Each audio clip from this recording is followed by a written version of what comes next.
খুলনা জেলার রূপসা উপজেলাধীন খেজুরতলা ঘাট এলাকায় 11 সেপ্টেম্বর রাত 9:30 ঘটিকার সময় অভিযান পরিচালনা করে দুইজন দুর্ধর্ষ সন্ত্রাসী আসিফ মাহমুদ ও শেখ মাহমুদ হাসানকে একটি দেশীয় 9mm পিস্তল ও দুইটি ফাঁকা ম্যাজিন সহ গ্রেফতার করে বাংলাদেশ কোস্টগার্ড স্টেশন রূপসা।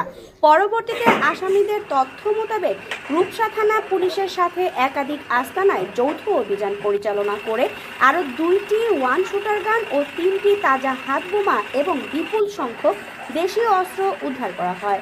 জব্দকৃত অস্ত্র ও আসামিদেরকে রূপসা থানায় হস্তান্তর করা হয়েছে। এ বিষয়ে বাংলাদেশ কোস্টগার্ড পশ্চিম জোন রূপসায় সংবাদ সম্মেলনে বলেন, বাংলাদেশ কোস্টগার্ড পশ্চিম জোন কর্তৃক গোয়েন্দা তথ্যের ভিত্তিতে গত 11 সেপ্টেম্বর 2024 তারিখে রাত আনুমানিক 9:30 ঘটিকায় খুলনা জেলার রূপসা থানার পিসিজি স্টেশন রূপসা কর্তৃক একটি বিশেষ অপারেশন পরিচালিত হয়। উক্ত অপারেশন পরিচালনা করে দুইজন দুর্ধর্ষ সন্ত্রাসী আসিফ মাহমুদ এবং শেখ মাহমুদ হাসান নামে দুইজন ব্যক্তিকে আটক করা হয়। দুইজন ব্যক্তিকে তল্লাশি করে একটি অবৈধ বিদেশি 9mm পিস্তল এবং 2টি ফাঁকা ম্যাগাজিন জব্দ করা হয়।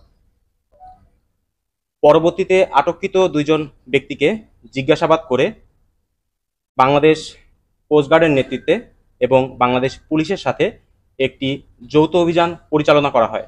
যৌথ অভিযান পরিচালনা করে আটককৃত ব্যক্তিদের বিভিন্ন আস্তানা হতে 2টি একনলা বন্দুক, 3টি দেশীয় তাজা বোমা এবং বিভিন্ন ধারালো অস্ত্র উদ্ধার করা হয়।